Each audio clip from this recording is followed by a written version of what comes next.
Alright mga boss, mga master, so kumusta kayo muli dito? Doc Arma sa mga tao sa babalik. So, another job, another day.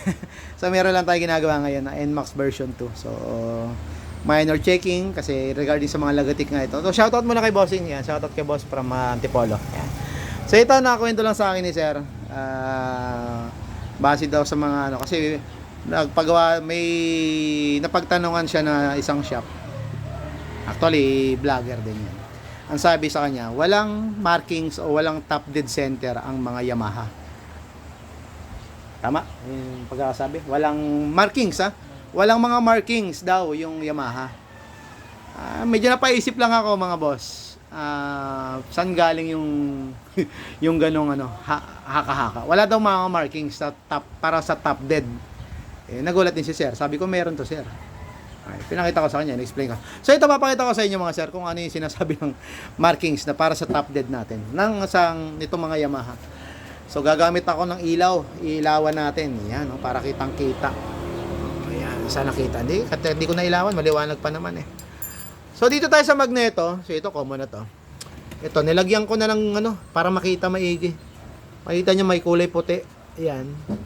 So bilog yan, may bilog yan ng markings yan dito. Nilagyan ko na ng ano, ng puti. Ugali ko na kasi nilalagyan ko ng ganyan, itong puti na marker para madaling makita. Pero kung tutusin ay ito nilawa. Ayan ah. Nakita niyo yun sa dulo. Ayan, kapares yan, kapartner yan ito. Yan, nakita niyo may bilog.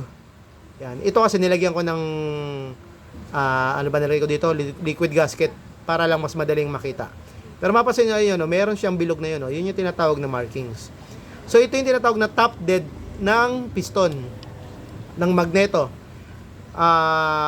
Marker sa magneto na pag nakatapat dito, ito yung tinatawag na, ito yung panintroan yan eh. Ito yung marker din, nasusundan. Ito. Kita nyo to? Diyan itututok yan. So pag nakatutok yan dito, ibig sabihin yung inyong piston ay naka-top dead na. Ibig sabihin nasa pinakadulo na. Pinakasagad yung dulo. Yun yung pinaka top dead ng piston. Yan, base sa ating magneto. So ito yon. So nagagalaw-galaw kasi yan. Minsan kailangan may sentro ng gitna. Hahawakan mo. Pero kung sa kasi may magneto, mapapasin nyo kasi gumagalaw siya, hindi siya sumisentro. Kasi may magneto. Yung magneto may isa stator, may magnet. Bisan may polarity kasi na yun yung pinaka ano ng magnet, kumbaga dikit, yung parang tumatapat doon. Yun yung pagka parang nahihila niya. So ito yung pinaka sentro. Ayan. So sa kabila naman ituturo ko sa inyo kung saan yung kanyang ano. Sabihin baka doon lang sir may ano eh. Baka doon lang may marker.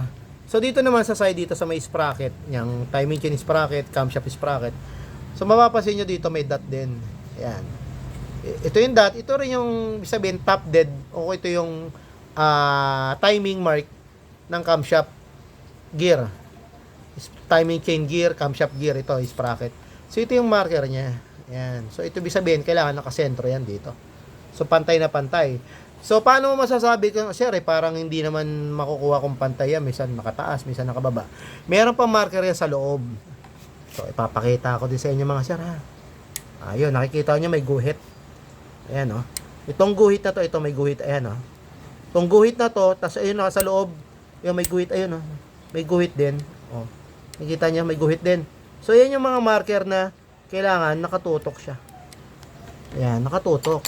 Nakatapat siya. So, pipilitin ko maitapat kasi sabi ko nga, gumagalaw yung magneto. Hindi siya nakukuha ng sentrong-sentro. So, pipihitin ko, makita nyo, papantayan. Okay, kita nyo pantay na. Pantay na yun na yung guhit. Ayun o, yung may guhit. Yung nasa loob tsaka itong nasa labas.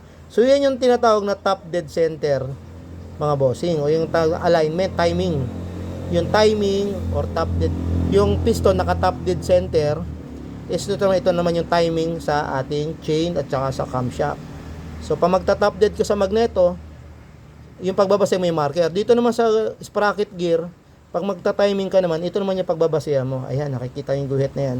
So, sana nakita naman mga sir. Ito, yung guhit na to ay nasa loob. Ayan. Ayan o. Itong dalawang yan. Pag nagtama na yan, pag sumakto na, sabi, pag ina-adjust nyo, ikakabit nyo yung gear. Halimbawa nakabaklas, tapos ikakabit nyo na. Dyan yung itututok yan. Yan, katulad yan, nakatutok na. Okay? So, kinaklarify ko lang. Sabihin naman baka naman sir hula-hula mo lang yan. Yan talaga, yan yung timing yan. Timing ng ating camshaft gear. So, meron talaga siyang marker. May timing. Sabi kasi kay bossing na wala daw timing mark yung mga Yamaha. Ang ginawa daw sa kanya, parang ginawa pa daw ng toldok. Parang ginawa pa ng toldok, something, bla bla bla, ganun, para lang magkaroon ng timing. Hindi ko na alam kung anong diskarte nila. Pero ito nga, shinare ko lang para at least malaman nyo na magkaroon kayo ng idea na meron timing mark talaga ang mga Yamaha, mga boss. Alright? So yun lang mga sir, shinare ko lang para awareness sa atin lahat.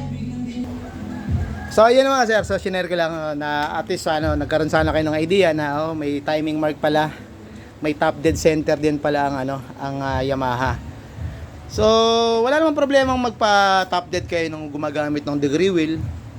Pero sa akin kasi meron naman marker, may tamang marker dito. Pag naka-timing ka naman dito at naka-timing ka naman doon sa tama, kumbaga saktong-sakto doon sa kabila yung marker. Hindi ko naman sinasabi na baka may mas maganda pang pag ginamitan mo ng degree wheel, baka may mas maganda pang position na makukuha. Yun nga, base sa akin sa nakikita ko naman, totally closed naman yung valves, nakatutok ang magneto sa marker, yung mga mark doon sa chain, gear sprocket, timing chain gear sprocket, camshaft gear sprocket, nakatutok naman doon sa mga marker nila. Para sa akin lang naman, kumbaga no need na gamitan ng degree wheel. Para sa akin yung degree wheel kasi na tinatawag, yung pang top dead, pag ginagamit yun sa mga sa mga racing, yung mga gumagamit ng mga camshaft gear sprocket na may adjustable, yung sprocket may timing chain sprocket, yung camshaft gear sprocket, meron kasi mga aftermarket yan na adjustable yan, na pwede mong i-retard, i-advance. So ganun kasi yon mga kaya ginagamitan ng ganung mga yung degree wheel. So ito naman kasi naka-timing, may timing mark naman. So para sa akin stock lang, stock is good, stock timing. Yun. Hindi naman magkakaroon ng problema yan. Hindi naman natin sabihin na kailangan gamitan ng ganito, ng degree wheel pa. So sunod lang tayo baga sa standard. So ilang naman, shinare ko lang ang point natin dito, meron mga marker, may mga timing, hindi wala. Sabi kasi kay bossing wala daw marker yan, walang timing, kaya kailangan gamitan ng degree wheel. So clarify ko lang na meron po talaga, may mga marker po yan at may mga timing yan. So yun lang, awareness sa atin lahat mga sir, baka masabihan kayo ng ganong diskarte, kumbaga techniques na sir walang timing mark yan, gagamit tayo ng ganito para mai-timing natin yung unit yung motor mo. Yan lang, God bless sa atin lahat. Ito si Doc Armas sa Motos. Bye bye, God bless, ingat.